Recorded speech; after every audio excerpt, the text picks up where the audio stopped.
할렐루야!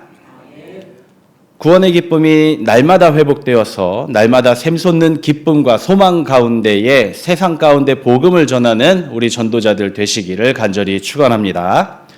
자, 우리는 지금까지 우리가 살고 있는 지금 이 현대 사회에서 왜 교회들마다 전도가 안 된다, 전도는 이제 끝났다라고 이야기를 하는지, 그것에 대해서 이제 사회적 현상에 중점해서 분석하고 또 비교하면서 대안을 찾아봤습니다. 그 시간들을 통해서 우리는 그동안 우리가 가지고 있었던 전도 방법에 대한 근본적인 문제점들도 발견할 수 있었고요. 또 때로는 교회 안에 있는 문제점들도 함께 살펴볼 수가 있었습니다. 자, 오늘부터는 이제 이러한 모든 문제점들을 파악하고 대안까지도 가지고 있는 우리가 나가서 직접 이제 전도를 시행할 때에 어떻게 할 수 있는가. 그래서 오늘부터는 우리는 현대사회의 전도자라는 제목으로 나 자신을, 전도하러 나가야 될 나 자신을 돌아보고 하는 시간을 갖도록 하겠습니다. 그 첫 번째 시간인데요. 전도의 시작은 기쁨으로 시작을 해야 된다. 이 말씀을 가지고 오늘 본문 말씀으로 함께 말씀을 나누도록 하겠습니다. 자, 전도가 안 되는 이유, 여태까지 우리는 외부적인 요인들에서 중점적으로 살펴봤는데 외부의 사회, 세상에만 있는 것이 아니죠. 바로 우리 안에도 전도를 안 하는 이유, 못하는 이유가 있습니다. 대부분의 교회에서는요, 전도를 성도의 필수 항목으로 가르칩니다. 그런데 안타까운 사실은 그렇다고 해서 그 성도들에게 그들의 내면과 그들의 생각과 그들의 삶의 방식이라든지 이런 것들을 구체적으로 훈련시키고 가르쳐주는 교회는 사실 거의 없어요. 말하자면은 전도자 훈련 프로그램을 운영하는 교회가 거의 없단 말이에요. 실제로 그렇습니다.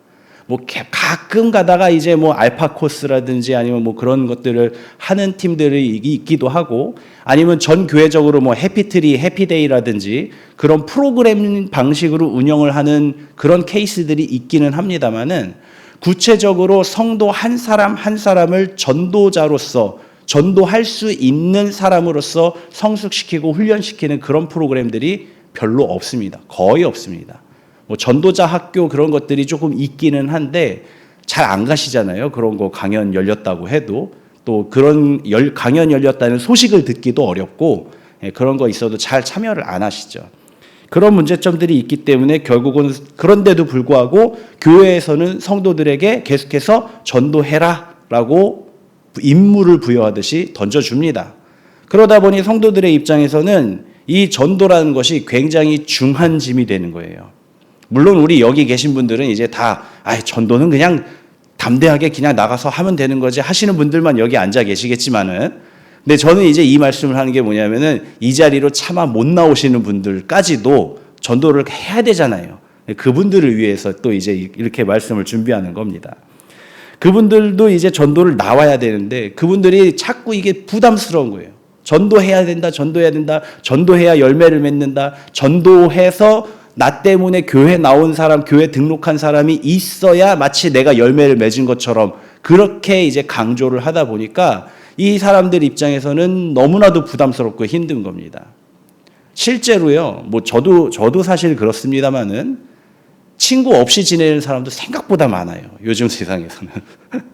그냥 마음 터놓고 편하게 만나서 같이 시간 보낼 그런 친구조차도 한두 명 없이 지내는 사람들이 정말 많습니다. 저도 사실 친구라고 부를 만한 사람이 한 4명밖에 없어요. 4명밖에 없는데 그마저도 얼굴 못 본 지가 한 3, 4년 돼요. 사는 게 너무 바쁘고 힘들다 보니까 각자 이제 또 목회하고 그러다 보니까 그렇습니다. 근데 대부분 다 그러실 거예요. 그렇게 친구들, 옛날처럼 친구들이랑 어울려서 놀면서 시간 보내고 같이 할 수 있는 시간이 흔치 않으시죠. 그런 상황에서 가서 남 모르는 사람을 교회로 끌고 와라? 어렵습니다. 힘듭니다. 친구를 그러면 끌고 와라? 그것도 쉽지 않아요. 이 친구 관계마저도 깨질 것 같아요. 이런 무거운 짐을 이렇게 지다 보니까 심지어 어떤 경우까지 생기냐? 나는 전도하라는 소리 듣기 싫어서 이제 교회 안 나갈래. 여기까지 가는 거예요. 나는 이제 교회 못 다니겠어. 나 너무 부담스러워. 마음이 부담스럽고 힘들어서 못 다니겠어. 그런 얘기까지 나오게 되는 게 지금 현실입니다. 그러다 보니까 교회들마다 점점 전도해야 된다 목소리가 작아지는 거예요. 이제 와서는요, 교회 중에서 전도를 강조하는 교회, 아예 교회 전체가 전도에 특화된 교회가 있기는 합니다만은 그런 경우 말고 이제 보편적으로 교회에서 전도에 대해서 강조하는 경우가 흔치 않다는 거예요. 그거를 이야기하는 경우가 흔치 않다는 거예요. 그러다 보니까 교회적으로 봤을 때, 전체적으로 봤을 때 전도는 끝났다 얘기가 나올 수밖에 없는 것이죠. 사랑하는 성도 여러분, 이것은 전도라는 것을 성도들의 과제 혹은 임무처럼 강조했기 때문에 나타난 현상이라고 볼 수가 있습니다. 사랑하는 성도 여러분, 전도는 과제가 아닙니다. 전도는 임무가 아닙니다. 전도는 구원받은 성도가 자연스럽게 해내는 일입니다. 오늘은 바로 이 본문 말씀을 가지고, 시편 말씀을 가지고 그것을 이야기하고자 합니다. 오늘의 본문 말씀이요, 시편 51편은 우리가 잘 알고 있다시피 다윗이 이제 밧세바를 탐하다가 결국 우리아를 죽게끔 만들고, 그리고 결국은 그 밧세바 여인을 뺏어서 자기 아내로 삼고 난 다음에 나단 선지자한테 야단을 맞죠. 정확히는 하나님께 야단을 맞죠. 나단 선지자를 통해서. 그리고 나서 이제 눈물로 회개하면서 기록한 회개의 참회의 시가 바로 시편 51편입니다. 그런데 이 시편 51편의 말씀을 읽다 보면요, 놀랍게도 참회의 시인데 전도의 의지를 표명하는 구절이 나와요. 그게 바로 오늘 우리가 읽은 말씀입니다. 13절 말씀을 보면요, 그리하면 내가 범죄자에게 주의 도를 가르치리니 죄인들이 주께 돌아오리이다. 지금 다윗 자신이 범법자가 되었으면서, 그래서 하나님 앞에 회개하고 있으면서 범죄자들에게 주의 도를 가르치고 그 죄인들을 주께로 돌아오게끔 하겠다라고 선언을 하고 있죠. 그렇게 기도를 하고 있죠. 다윗 자신이 하나님께 책망받고 회개하는 상황에서도 어떻게 내가 주의 도를 전하겠다라는 의지를 표명할 수가 있었을까? 다윗이 처한 상황, 지금 다윗은 그 자신은 굉장히 절체절명의 순간에 처해 있는 거예요. 내가 하나님께 버림받을지도 모르겠다라는 그 처절한 감정을 가지고 있는 그 가운데서도 어떻게 전도하겠다라는 의지가 나올 수 있는가?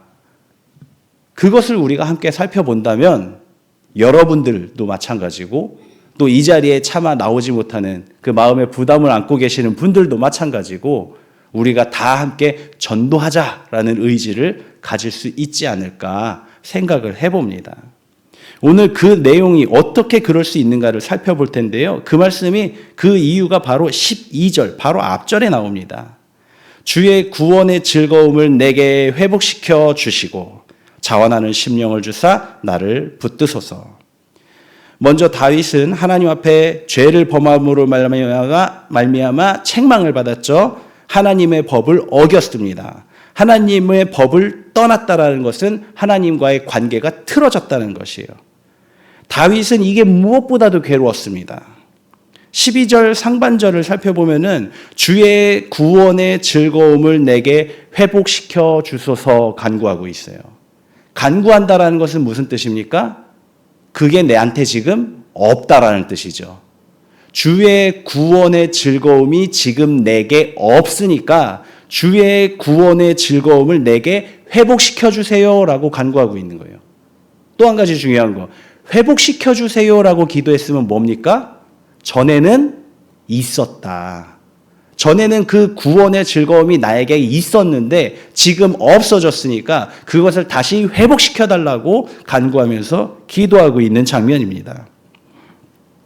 이 문장을 다시 한번 또 살펴보면요, 구원 자체가 끊어졌다라는 뜻은 아닙니다. 다윗은 구원을 회복시켜 주세요라고 얘기한 게 아니라 구원의 즐거움을 회복시켜 주십시오라고 간구하고 있죠. 그 말인즉슨 구원은 끊어지지 않았지만 그 구원받은 자의 즐거움이, 기쁨이 내게서 없어졌었다라는 것을 다윗이 고백하고 있는 그러한 장면이 되겠습니다.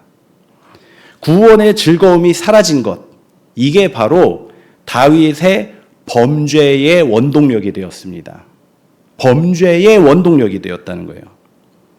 하나님과 관계 속에서 구원받았던 즐거움, 그것은 다윗의 모든 삶 속에 언제나 가득하던 것이었습니다.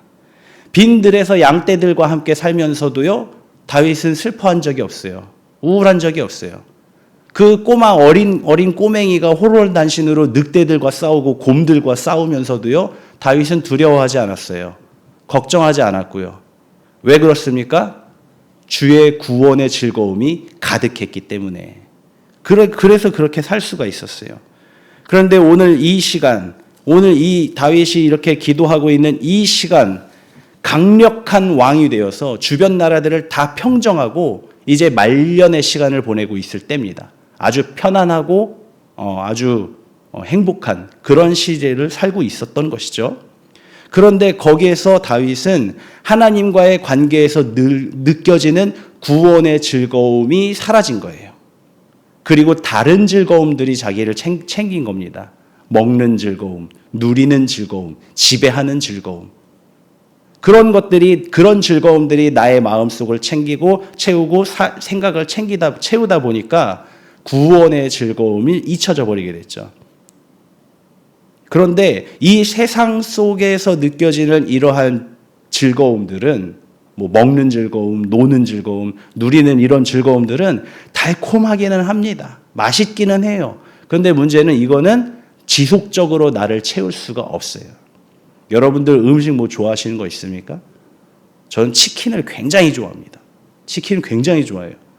그래서 일전에 한번 저희 같이 사는 우리 조 목사님 같은 경우는 뭔가 하나 꽂히면은 그걸 지릴 때까지 먹는 스타일이에요.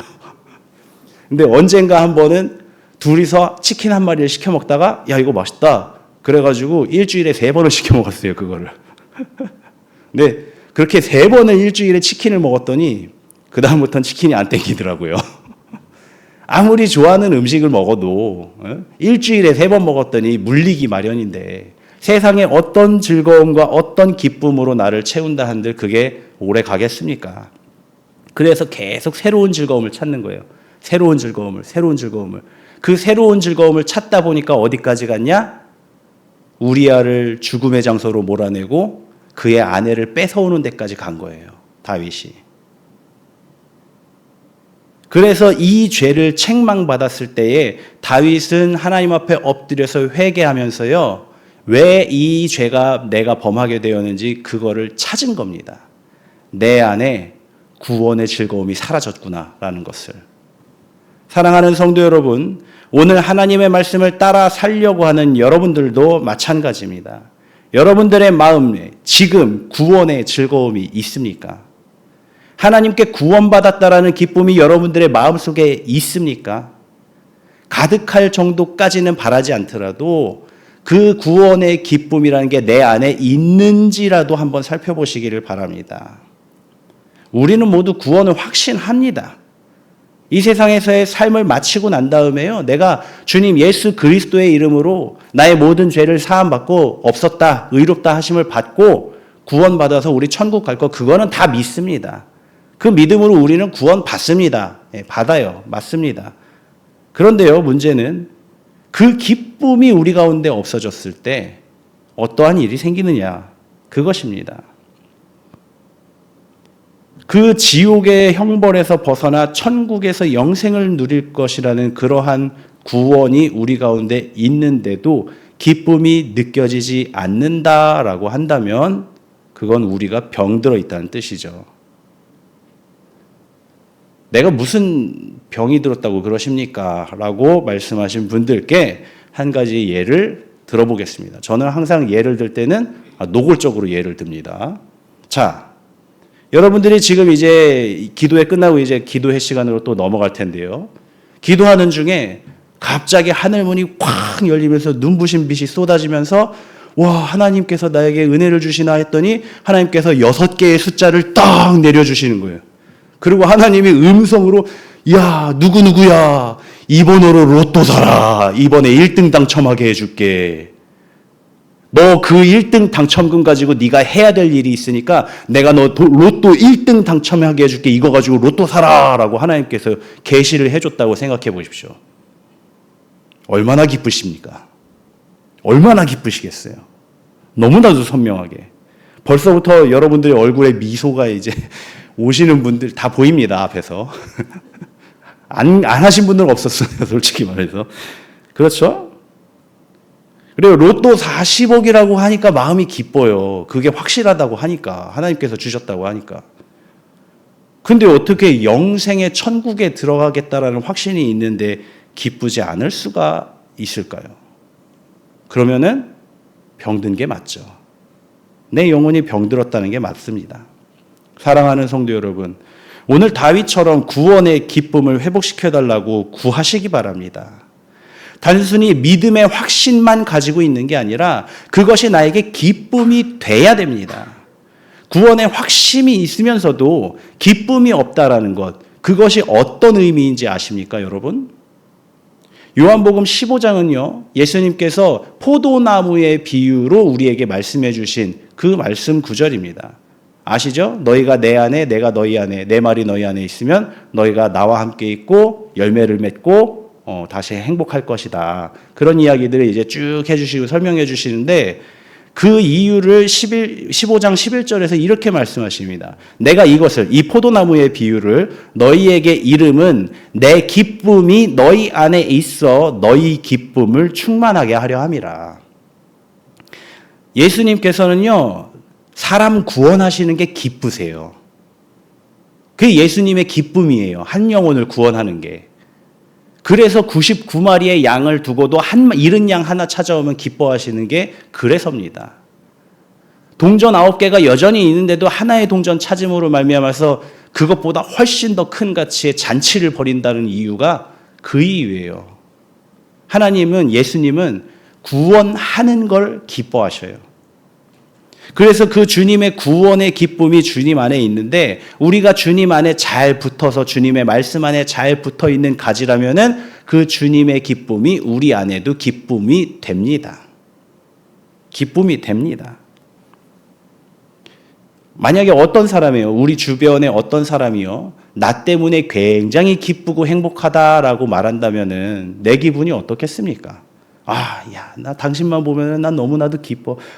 정말 당신 때문에 난 너무 행복해. 그리고 얘기하면은 얼마나 내 마음도 기뻐. 그래? 내가 뭘? 그러면서 이제 또 나도 기분이 좋아지죠. 마음이 좋아지죠. 행복해지죠. 그런 겁니다.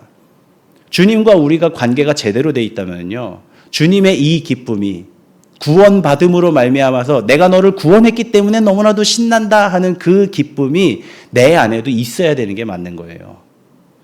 그런데 이게 없다? 기쁨이 없다? 그럼 뭡니까? 가지가 끊겼다. 예수님과의 관계가, 주님과의 관계가 틀어졌다는 뜻이죠.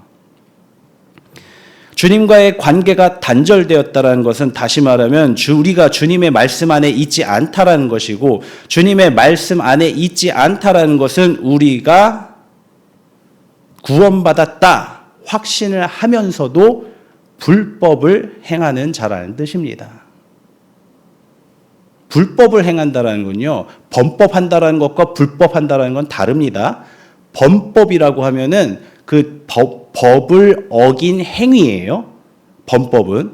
그래서 잘못하다, 실수로도 그렇게 할 수 있죠. 근데 불법이라는 건 뭐냐면요, 법이 있는 걸 알매도 불구하고 지킬 생각이 없는 게 불법이에요. 그게 불법이에요. 그래서 불법자라고 이야기를 하는 겁니다. 오늘 본문 말씀에서도. 구원받았다는 확신이 있으면서도 불법을 행하는 자들이, 다윗은 그걸 깨달았어요. 그렇기 때문에 단순하게 하나님 앞에 회개 기도를 할 때 밧세바를 내가 뺏어서 죄송합니다. 하나님 용서해 주십시오. 우리아를 죽게 만들어서 내가 큰 죄를 지었습니다. 용서해 주십시오. 이게 아니에요. 이걸 회개한 게 아니에요. 주님, 내 안에 구원의 기쁨이 사라진 죄를 용서하시고 구원의 기쁨을 다시 회복시켜 주시옵소서. 그걸 간구하고 기도한 것입니다. 바로 그리고 그 기도가 지금 우리에게 필요한 기도라는 것을 이제 깨달으시기를 바랍니다. 자, 그러면은 이제 우리가 하나님 앞에 간구하고 기도함으로 말미암아서 내 안에 다시금 구원받았다라는 그 기쁨이 회복되면은 어떤 일이 생기느냐? 13절 말씀으로 다시 돌아가서 그리하면 내가 범죄자에게 주의 도를 가르치리니 죄인들이 주께 돌아오리이다.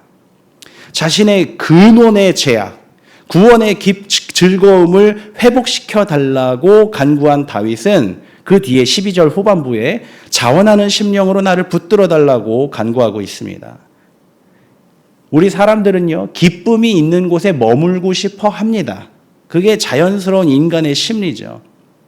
그래서 기쁨이 있는 곳에 머물고 싶다. 그래서 여행 가면은 좋은 호텔에 우리 머물면은 그냥 거기서 살고 싶잖아요. 남이 해주는 밥 먹고, 남이 해주는 빨래, 남이 해주는 청소 얼마나 좋습니까? 그러면서 시설도 좋고 얼마나 좋아요? 얼마나 행복해요?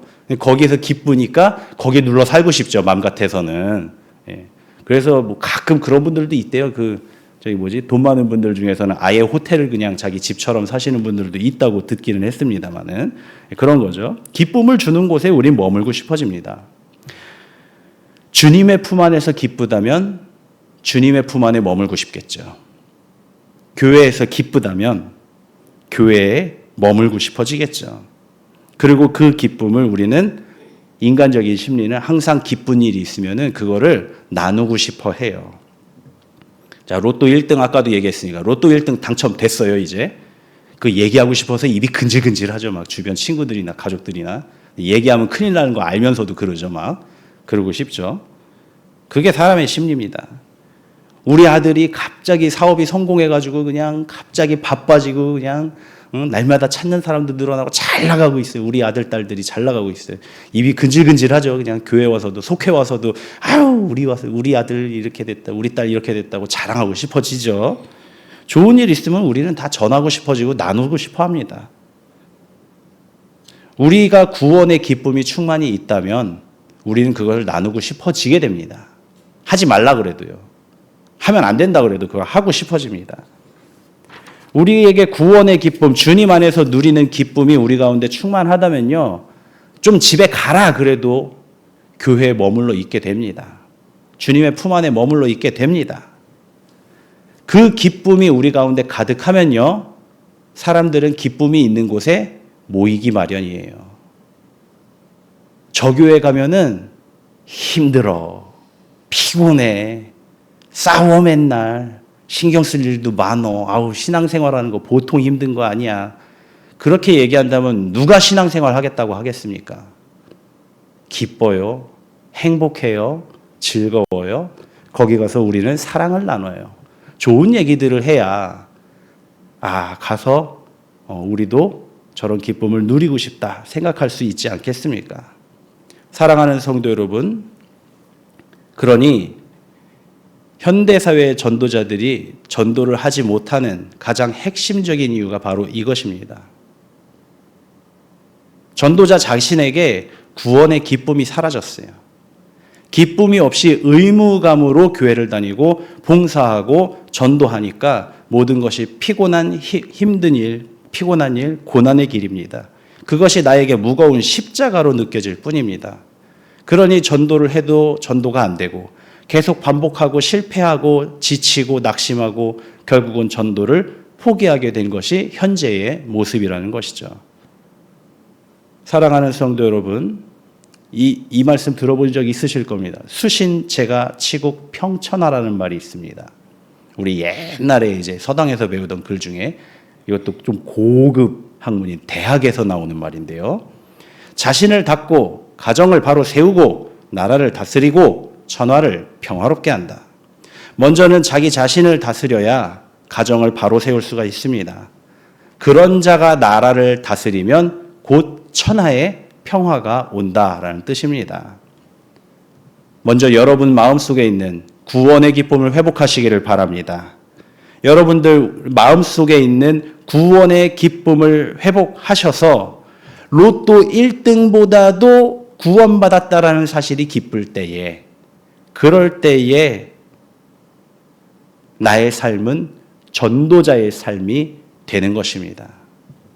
그 복음으로 인한 기쁨을 회복하는 우리 모두가 되시기를 주님의 이름으로 간절히 축원합니다.